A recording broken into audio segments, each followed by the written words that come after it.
Tanpa banyak basa-basi lagi, yuk kita masuk ke dalam alur ceritanya. Halo Sobat Noba, melanjutkan cerita versi 2 dari episode sebelumnya ya. Semoga kalian suka. Xiaoyan baru saja akan masuk ke Sang Juta. Saat dia mengatakan itu, kaki di dalam pintu sekali lagi ditarik ke belakang, hampir menyebabkan Liu Huabai yang mengikuti dari belakang menabraknya. Liu Huabai sedikit mengernyit saat dia melihat Xiaoyan. Matanya dipenuhi keraguan. Dia tidak tahu apa yang ingin dilakukan Xiaoyan. Xiaoyan mundur beberapa langkah dan hanya berhenti ketika dia bisa melihat papan nama tanpa melihat ke atas. Matanya dipenuhi keraguan saat dia melihat ke papan nama. Segera dia menoleh ke Liu Huabai yang juga mundur beberapa langkah untuk bertanya. Kepala klan Liu, sudah berapa lama plakat Sang Juta ini digantung di sini? Tanya Xiaoyan. Ekspresi Liu Huabai sedikit membeku saat mendengar ini. Sepertinya Xiaoyan mundur hanya untuk menanyakan sudah berapa lama plakat ini digantung di sini. Plakat ini sudah lama tergantung di sini. Tampaknya sudah ada di sana sejak 7 atau 800 tahun yang lalu. Namun tidak digantung di sini, melainkan berdiri di pinggir jalan. Adapun alasannya, junior ini juga tidak tahu. Ucap Liu Huabai berkata sambil menunjuk ke sebuah plakat dengan ukiran Sang Juta di atasnya. Itu adalah sebuah plakat batu hitam dengan 2 kata. Xiaoyan sedikit mengangkat alisnya saat mendengar ini. Di bawah penyelidikan Xiaoyan, dia menemukan jelas ada sesuatu yang aneh di dalam plakat tersebut. Seharusnya itu ditinggalkan oleh nenek moyang di keluarga Liu agar keturunan keluarga Liu dapat memahami Dao Agung.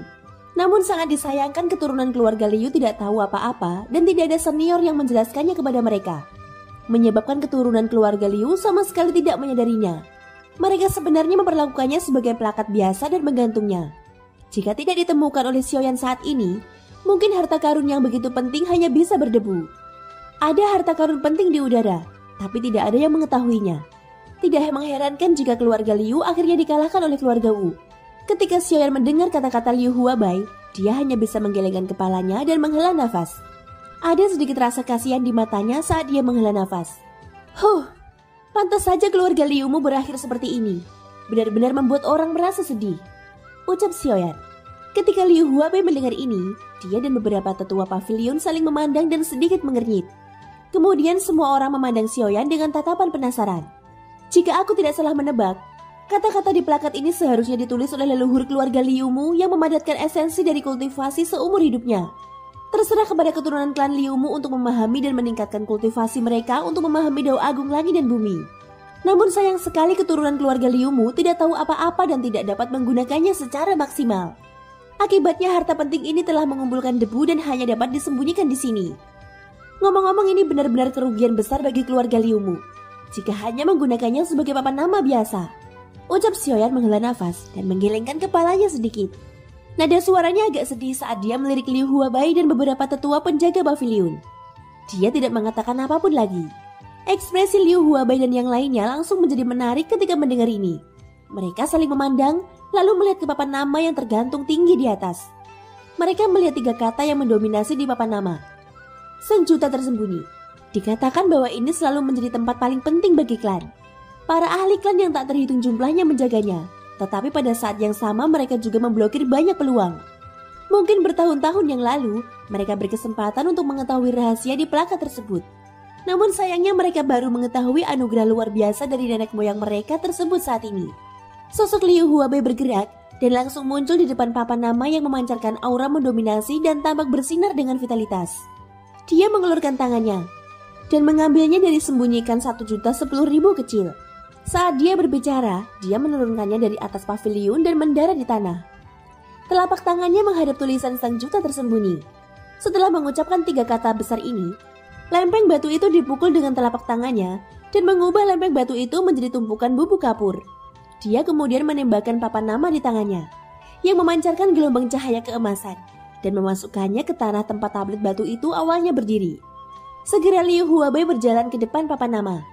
Pada saat ini Liu Huabai akhirnya menyadari bahwa tanah di depan papan nama itu sebenarnya dibangun dari batu hijau yang sangat keras. Jika debu di sekitarnya berserakan, orang akan menemukan bahwa itu sebenarnya adalah kasur batu hijau yang digunakan untuk meditasi.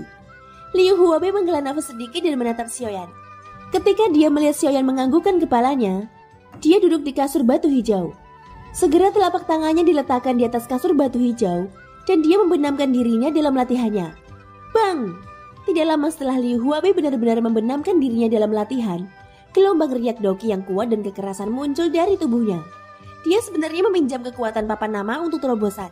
Terlebih lagi ini belum semuanya. Kekuatannya sebenarnya telah menembus Douzong bintang 8 ke tahap awal kelas Douzun dalam sekali jalan. Mata Xion juga cerah, tapi dia tidak melakukan apapun. Sebaliknya dia diam-diam menunggu di sampingnya. Beberapa tetua yang menjaga pavilion juga sangat terkejut saat mengamati Liu Huabai yang menggunakan papan nama untuk berlatih. Waktu perlahan berlalu. 15 menit kemudian Liu Huabai akhirnya keluar dari kondisi latihannya.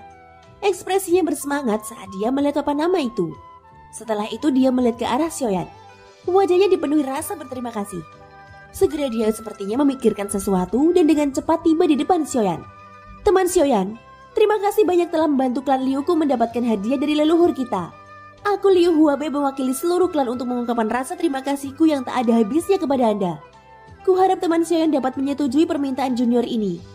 Jika ini papan nama dapat membantumu, terimalah hadiah terima kasih dariku terlepas dari apapun yang terjadi. Ucap Liu Huabai.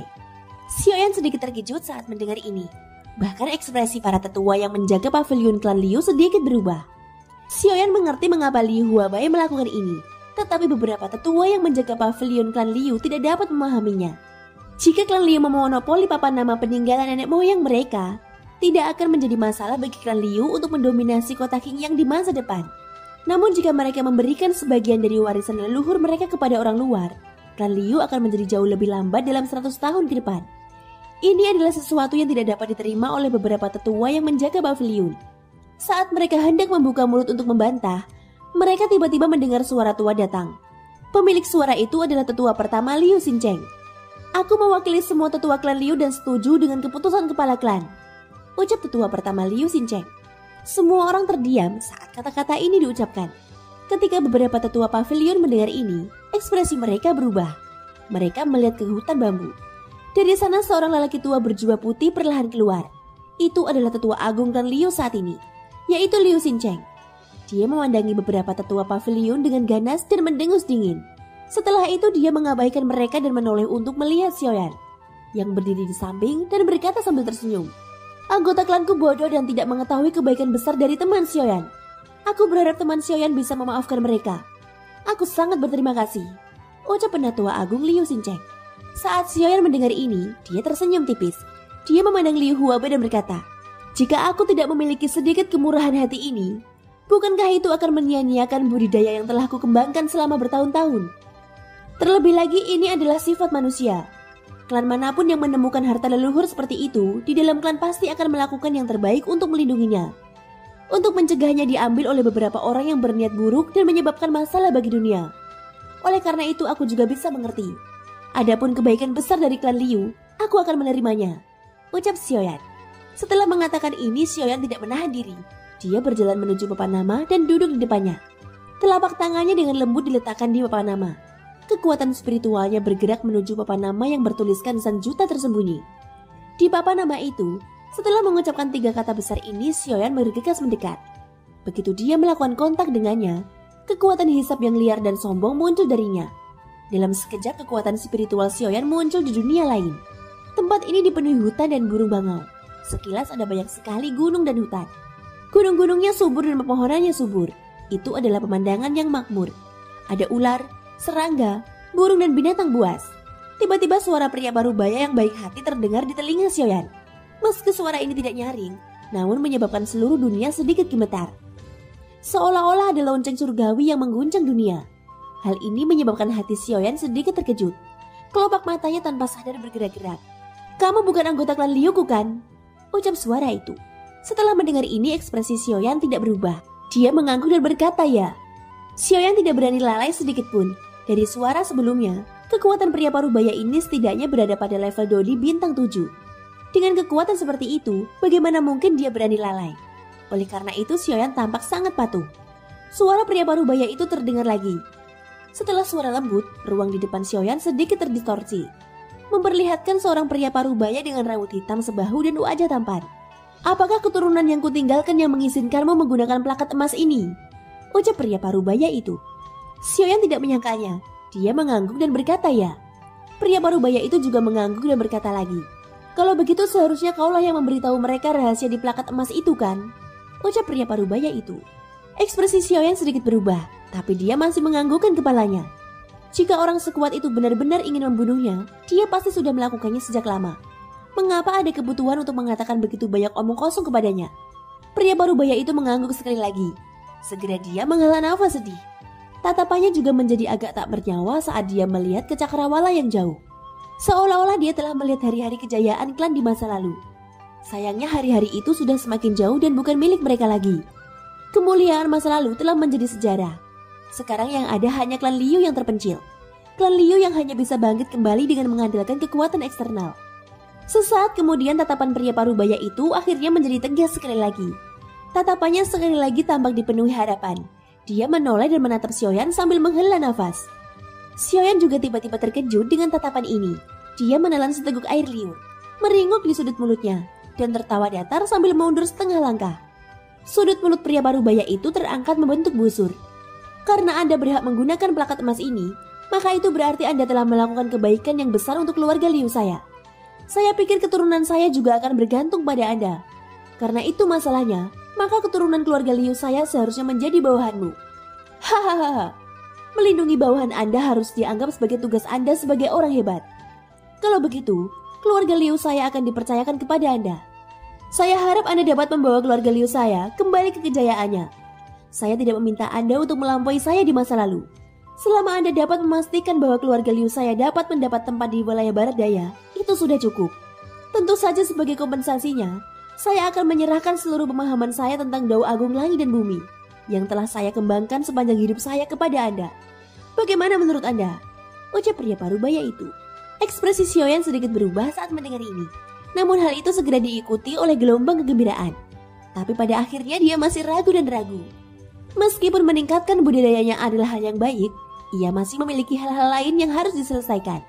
Jika dia tinggal di wilayah barat daya terlalu lama, kemungkinan waktu yang dia perlukan untuk mencari Hai Mo Chan akan sangat tertunda.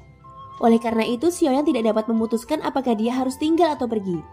Jika dia tetap tinggal, kekuatannya akan meningkat dan dia dapat memahami Dao Agung Langit dan Bumi yang akan memudahkannya untuk berkultivasi di masa depan. Namun kemajuannya menuju tujuannya akan jauh lebih lambat. Dia masih belum tahu siapa iblis sapi tua itu, mengapa dia begitu akrab dengannya, dan dari mana asalnya. Ini semua adalah misteri yang tidak diketahui sehingga dia harus mencari jawabannya. Xiaoyan tidak tahu apakah iblis api tua akan membawa orang untuk membunuhnya. Jika dia benar-benar datang, maka orang yang berbicara pastilah seseorang yang tidak bisa dihadapi Xiaoyan dalam konfrontasi langsung. Pada saat itu jika iblis api tua tidak mengambil tindakan, maka Xiaoyan akan menghadapi krisis besar di hidup dan mati. Akibatnya Xiaoyan akan kesulitan mengambil keputusan dengan cepat. Pada saat ini pria parubaya itu sepertinya bisa melihat kekhawatiran Xiaoyan. Permintaannya sepertinya terlalu tinggi. Dia berkedip beberapa kali dan menatap Xiaoyan lagi. Jika kamu merasa was-was di hatimu, kamu tidak perlu terlalu memikirkannya. Jika kamu memiliki urusan yang harus diselesaikan sekarang, kamu tidak perlu tinggal di keluarga Liu terlalu lama. Selama kamu dapat membantu keluarga Liu berdiri tegak di wilayah barat daya di masa depan dan tidak menurun, Anda tidak harus tinggal di keluarga Liu sepanjang waktu. Saya hanya berharap Anda dapat membantu keluarga Liu ketika keluarga Liu dalam kesulitan. Jangan biarkan garis keturunan keluarga Liu berakhir. Ini adalah satu-satunya permintaan yang saya miliki untuk Anda sebagai senior. Ucap pria parubaya itu menghela nafas sedikit dan bertanya dengan nada memohon. Xiaoyan akhirnya mengangguk saat melihat ini. Tatapan yang dia gunakan untuk melihat pria parubaya itu memiliki sedikit tekad tambahan. Pria parubaya itu tersenyum tak berdaya dan mengangguk. Sejujurnya meskipun dia kuat dan memiliki ketertarikan terhadap warisan ini pada Xiaoyan, itu pada akhirnya tidak cukup. Orang lain mungkin tidak bisa melihatnya. Tapi bagaimana mungkin dia tidak melihat bahwa kekuatan Xiaoyan tidak hanya kuat sampai tidak jauh lebih lemah dari miliknya. Tapi yang terpenting adalah Xiaoyan masih muda. Sedangkan pria parubaya itu telah menggunakan waktu lebih dari 100 tahun untuk berlatih hingga tahap ini. Oleh karena itu dengan bakat pelatihan Xiaoyan, mengunggulinya hanyalah masalah waktu. Selama dia diberi waktu yang cukup, kemungkinan besar dia akan mendapat tempat bahkan di benua ini. Setelah itu dia mengalihkan pandangannya ke Xiaoyan. Meski agak sulit baginya untuk membuka mulut, dia akhirnya mengatakannya. Anak kecil, orang tua ini memiliki permintaan yang lancang. Saya harap Anda dapat menyetujuinya. Xiaoyan sedikit mengernyit, tapi masih memberi isyarat agar pria parubaya itu melanjutkan. Pria parubaya itu berkata dengan sedikit malu. Orang tua ini berharap kamu bisa bersumpah demi hukuman guntur untuk memastikan kepercayaanku padamu. Aku harap kamu bisa setuju. Ekspresi Xiaoyan langsung berubah saat mendengar ini. Sumpah hukuman guntur adalah hal mengerikan yang hanya dia ketahui sebelumnya. Bagaimana bisa Xiaoyan menerima hal mengerikan yang terikat padanya? Xiaoyan mengerutkan kening dan sedikit kemarahan muncul di hatinya. Kesediaannya untuk membantu keluarga Liu sudah menjadi intinya. Tetapi sekarang lelaki tua ini ingin dia bersumpah demi hukuman guntur. Bagaimana dia bisa menerima hal ini? Oleh karena itu ekspresi wajahnya agak tidak menyenangkan. Melihat ini, pria parubaya itu pun menundukkan kepalanya tanpa daya. Tidak ada jalan lain. Jika dia tidak melakukan ini, maka dia tidak akan bisa menjamin keselamatannya. Namun jika dia melakukan ini, maka dia mungkin akan mengucilkan Xiaoyan. Kedua belah pihak sulit, tetapi dia harus melakukannya. Setelah merenung sejenak, Xiaoyan akhirnya tenang. Apa yang dikatakan tetua ini bukannya tidak masuk akal. Oleh karena itu setelah ragu-ragu sejenak, Xiaoyan akhirnya mengangkat 3 jari di atas kepalanya dan menunjuk ke arah langit. Nada suaranya tegas saat dia berkata, "Saya Xiaoyan, atas nama Kaisar Api, bersumpah hari ini bahwa saya akan melakukan yang terbaik untuk melindungi kedamaian klan Liu selama saya masih hidup. Selama saya masih hidup, klan Liu akan makmur," ucap Xiaoyan. Pada saat yang sama awan petir bergulung di langit di luar pelakat emas. Guntur sesungguhnya hari itu bergema di langit di atas kota Qingyang. Sambaran petir menyambar tanah di sekitar Xiaoyan, meledakkan sebagian besar tanah hangus. Hal ini menyebabkan Liu Huabe dan anggota keluarga Liu lainnya segera mundur dan meninggalkan hutan bambu.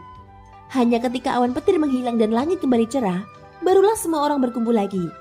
Melihat Xiaoyan yang tidak bergerak, semua orang sepertinya memiliki jawaban di dalam hati mereka. Mereka tidak mengganggunya dan diam-diam menunggu di samping untuk mengusir beberapa anggota klan yang datang menonton. Di dalam pelakat emas, pria parubaya itu memandang Xiaoyan yang bersumpah atas hukuman kilat dan menganggukkan kepalanya dengan ekspresi santai. Namun Xiaoyan menoleh untuk melihatnya lagi. Ada ekspresi aneh di matanya, menyebabkan pria parubaya itu merasa sedikit tidak nyaman. Saat dia hendak membuka mulut untuk bertanya, Xiaoyan berbicara lebih dulu. "Senior, karena aku sudah bersumpah akan hukuman kilat, apakah ini giliranmu?" ucap Xiaoyan. Ekspresi pria parubaya itu sedikit berubah saat mendengar ini. Dia memandang Xiaoyan dengan ragu dan bertanya, "Apa maksudmu dengan itu, teman kecil?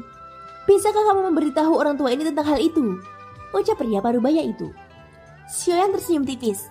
Ada sedikit ejekan di matanya saat dia melihat pria parubaya itu. Sudut mulutnya sedikit melengkung saat dia tersenyum dan berkata, "Sepertinya senior benar-benar tidak tahu. Karena itu masalahnya, junior akan menjelaskannya kepadamu dengan baik. Senior, Anda meminta junior untuk bersumpah demi hukuman kilat. Kini junior sudah mengucapkan sumpah hukuman kilat sesuai keinginan senior. Namun jika junior benar-benar pergi seperti ini, maka setelah saya keluar, bukankah saya harus mendengarkan semuanya dari keluarga Liu Anda? Oleh karena itu, menurutku senior juga harus bersumpah demi hukuman kilat untuk mengikat anggota keluargamu sendiri. Jangan gunakan sumpah hukuman kilat untuk mengendalikanku," ucap Xiaoyan. Setelah kata-kata Xiaoyan terdengar, dia menyipitkan matanya dan diam-diam menatap pria parubaya itu. Pria parubaya sebaliknya, mengerutkan kening saat dia melihat Xiaoyan. Sesaat kemudian dia menghela nafas panjang. Akhirnya dia menganggukkan kepalanya dan setuju. Seperti Xiaoyan, dia juga bersumpah hukuman kilat untuk menahan anggota klannya sendiri. Anggota klan Liu di luar sekali lagi melihat petir ilahi 9 surga yang bergema di seluruh langit. Namun perbedaannya kali ini adalah semua anggota klan Liu dapat merasakan kekuatan penahan dari petir ilahi 9 surga. Seolah-olah ada sesuatu yang menahan bagian lain dari diri mereka. Jika mereka melanggar bagian itu, mereka pasti akan menderita hukuman dari petir surgawi. Namun selain kepala klan, tetua pertama dan beberapa lainnya, memang tidak ada orang lain yang mengetahui apa bagian misterius itu.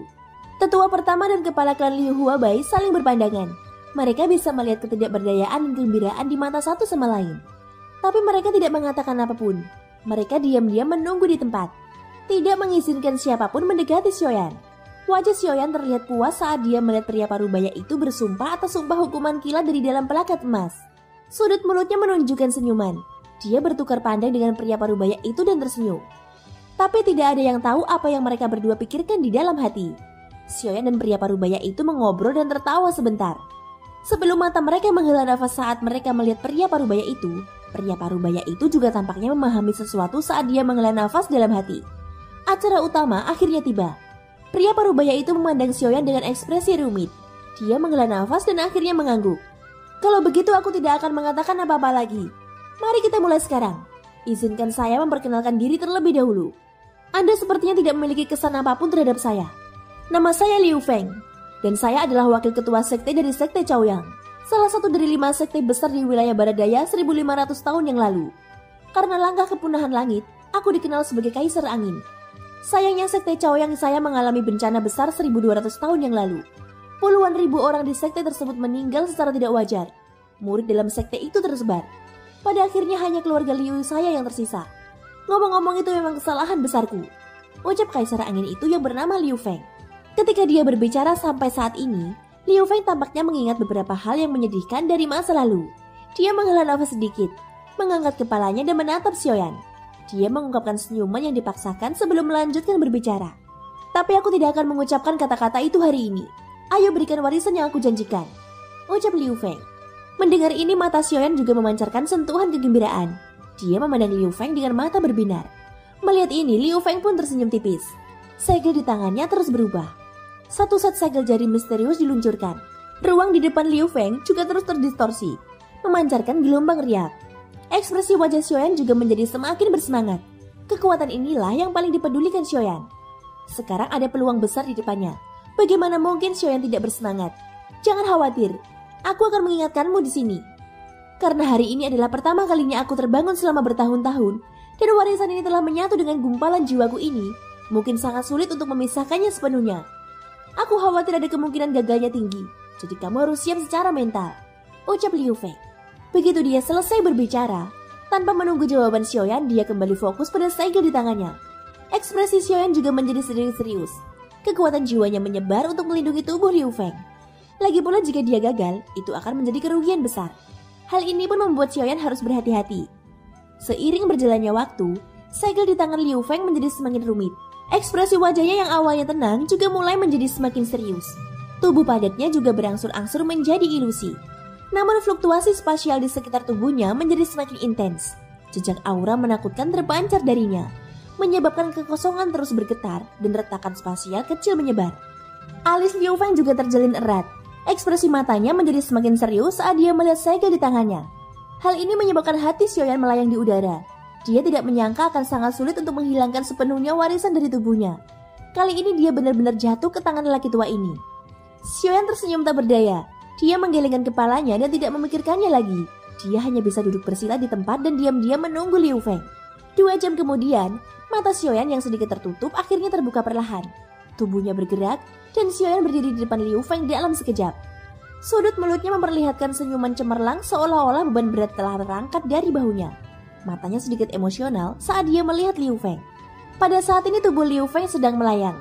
Wajah aslinya yang ramping dan berwarna merah menjadi sangat pucat. Seluruh tubuhnya tampak roboh. Dia seperti orang tua di usia senjanya. Namun wajahnya yang pucat membawa senyuman seolah dia telah terbebas dari beban yang berat. Nada suaranya agak lemah ketika dia membuka mulut untuk berbicara dengan Xiaoyan. Saya tidak mengecewakan Anda. Pada akhirnya saya berhasil. Saya berharap warisan ini dapat membantu Anda, ucap Liu Feng. Xiaoyan juga tahu bahwa tidak mudah bagi Liu Feng untuk mencapai hal itu. Karena itu dia tidak banyak bicara. Sebaliknya pandangannya beralih ke bola energi hijau muda seukuran kepalan tangan yang mengambang di kehampaan di depan Liu Feng. Tatapan Xiaoyan sangat tertarik pada bola energi hijau muda pada pandangan pertama. Mata Xiaoyan juga bersinar lebih terang, seolah dia ingin menyedot paksa bola energi ke matanya. Xiaoyan sedikit tenang, tenggorokannya bergerak saat dia menelan seteguk air liur.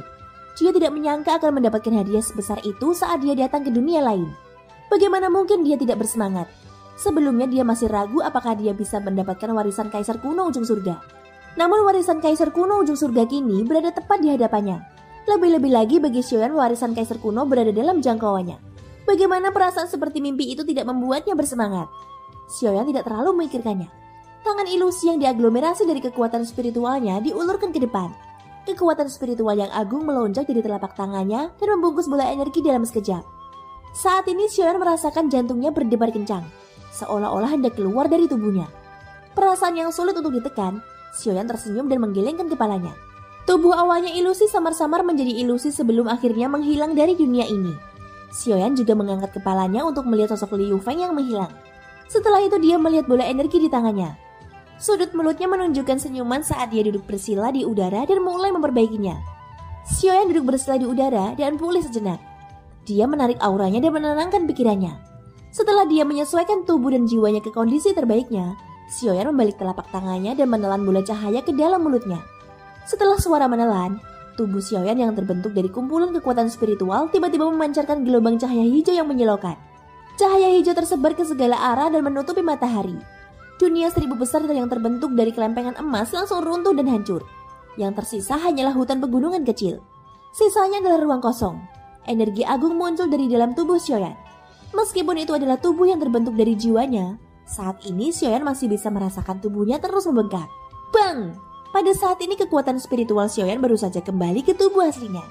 Ketika riak Daoqi yang agung muncul dari tubuhnya, baik Liu Huabe dan tetua pertama klan Liu dengan cepat mundur. Pada saat yang sama fluktuasi Daoqi agung yang meletus dari tubuh Xiaoyan berubah menjadi gelombang udara besar yang menyapu. Hutan bambu seketika berubah menjadi reruntuhan. Debu bertebangan kemana-mana, menyebabkan semua orang tidak dapat melihat dengan jelas situasi di dalamnya. Namun karena gelombang fluktuasi Daoqi yang melanda, tidak ada orang yang bisa masuk. Oleh karena itu meskipun hati mereka merasa tidak nyaman, mereka hanya bisa dengan patuh berdiri di luar dan menunggu dengan tenang. Pada saat yang sama mereka juga menghentikan anggota klan lainnya untuk datang menonton pertunjukan. Ketika anggota klan lain melihat ini, mereka hanya bisa tanpa daya menekan rasa penasaran di hati mereka dan menonton dari jauh. Bagian luar sedang gempar, tentu saja di tempat pihak Xiaoyan tidak terkecuali. Gelombang demi gelombang energi liar dan sombong meletus dari tubuhnya, menyebabkan seluruh wajah Xiaoyan langsung menjadi sangat serius. Pada saat ini di dalam tubuhnya, bola energi hijau seukuran kepalan tangan perlahan mengambang di dalam pusaran. Bola energi yang tampaknya tidak berbahaya itu saat ini memancarkan gelombang energi yang menyebabkan jantung seseorang berdebar-debar. Energi kekerasan dan sombong menghantam meridian Xiaoyan, menyebabkannya membengkak seperti balon yang berisi udara, seolah-olah akan meledak kapan saja. Pada saat ini, gigi Xiaoyan terkatup rapat dan matanya hampir pecah. Xiaoyan dengan kuat menahan gelombang rasa sakit hebat yang keluar dari tubuhnya. Tangannya yang awalnya diletakkan di atas plakat emas, tiba-tiba melambai dan lapisan perisai energi keluar dari tangannya, melindungi Xiaoyan dengan erat di dalamnya. Tangan Xiaoyan juga menopang dirinya di tanah karena rasa sakit yang luar biasa di dalam tubuhnya. Seluruh tubuhnya tampak diambang kehancuran. Xiaoyan dengan paksa menopang dirinya. Pikirannya melihat ke dalam tubuhnya dan ekspresinya tiba-tiba menjadi serius. Pada saat ini tubuh Xiaoyan telah dirusak oleh bola energi hingga tak dapat dikenali lagi. Jika bukan karena api surgawi yang melindungi tubuhnya, kemungkinan Xiaoyan sudah terluka parah. Melihat ini, Xiaoyan buru-buru mengedarkan Daoqi di dalam tubuhnya, sepenuhnya menyelimuti energi milik bola cahaya. Api surgawi di dalam bola cahaya juga cukup kejam. Ia menerobos blokade Daoqi di Xiaoyan beberapa kali dan menyebabkan cukup banyak luka pada tubuh Xiaoyan, menyebabkan dia merasakan sakit yang tiada tara. Untungnya setelah mengalami beberapa kali hantaman dari bola cahaya, Xiaoyan akhirnya mampu mengelilingi bola cahaya tersebut dengan Daoqi miliknya. Lapisan api Daoqi mengelilingi bola cahaya seukuran kepalan tangan. Api surgawi di dalam tubuhnya menyembur keluar, membungkus bola cahaya dan mulai memurnikannya. Api surgawi membakar bola cahaya itu dengan ganas. Bola cahaya juga mencoba yang terbaik untuk melawan, ingin mengusir kehalusan dan pembakaran api surgawi. Xiaoyan juga cukup terkejut dengan perlawanan bola cahaya itu. Bola cahaya sebenarnya mampu menahan pembakaran api surgawi untuk waktu yang lama. Namun bagaimanapun, api surgawi adalah objek ilahi langit dan bumi. Bagaimana energi buatan manusia mampu melawannya? Apalagi energi positif merupakan objek yang tidak dapat dikendalikan oleh siapapun. Setelah sekian lama, api surgawi secara alami berada di atas angin. Bola cahaya yang awalnya seukuran kepalan tangan juga telah berubah menjadi bola cahaya biru muda seukuran telur. Energi menakutkan yang terus-menerus dipancarkan dari bola cahaya juga telah sepenuhnya dimurnikan oleh api surgawi Xiaoyan, menjadi bagian dari kekuatannya. Terlebih lagi aura Xiaoyan juga terus menguat. Dia percaya bahwa tidak akan lama lagi akan mendapatkan terobosan. Terlebih lagi tetua kuno telah memberitahunya bahwa kekuatannya saat ini kira-kira berada di puncak ranah Dao di setengah bintang 1. Dia hanya membutuhkan kesempatan untuk benar-benar membuat terobosan. Bisa dikatakan semuanya sudah siap. Sekarang kesempatan telah tiba. Warisan kaisar kuno secara alami akan membantu Xiaoyan membuat terobosan. Selama waktunya tepat, terobosan akan terjadi. Waktu berlalu dalam sekejap mata, dan setengah bulan telah berlalu. Semua orang sudah tidak sabar menunggu. Bahkan kepala klan Liu, Liu Huabai, dan tetua pertama sedikit mengernyit, karena mereka menjadi agak khawatir. Saat ini kepala klan Liu Huabai dan tetua pertama sedang berjalan ke tepi hutan bambu. Hutan bambu ini sudah menjadi kawasan terlarang klan Liu. Selain kepala klan dan beberapa penatua, tidak ada orang lain yang bisa datang ke sini. Saat ini mereka berdua sedang berdiri di luar hutan bambu. Alis mereka terkatup rapat ketika melihat hutan bambu yang sudah berubah menjadi reruntuhan. Melihat ke kejauhan, keduanya bisa melihat titik cahaya putih di sang juta tersembunyi. Jika dilihat dari kejauhan, Itu tampak seperti benda kecil di tengah hutan bambu. Dan orang itu adalah Xiaoyan, yang menyebabkan Liu Huabei dan Liu Xincheng menunggunya selama setengah bulan. Keduanya menghela nafas, menggelengkan kepala dan berjalan kembali. Dari aura kehidupan yang terpancar dari tubuh Xiaoyan, keduanya bisa memastikan kalau dia memang masih hidup. Namun keduanya agak tidak berdaya apakah dia akan mampu bertahan sampai dia selesai menyempurnakan warisannya. Thank you guys, sudah mendengarkan ceritaku sampai akhir. Ikutin terus kelanjutannya ya. Sampai jumpa dan bye-bye.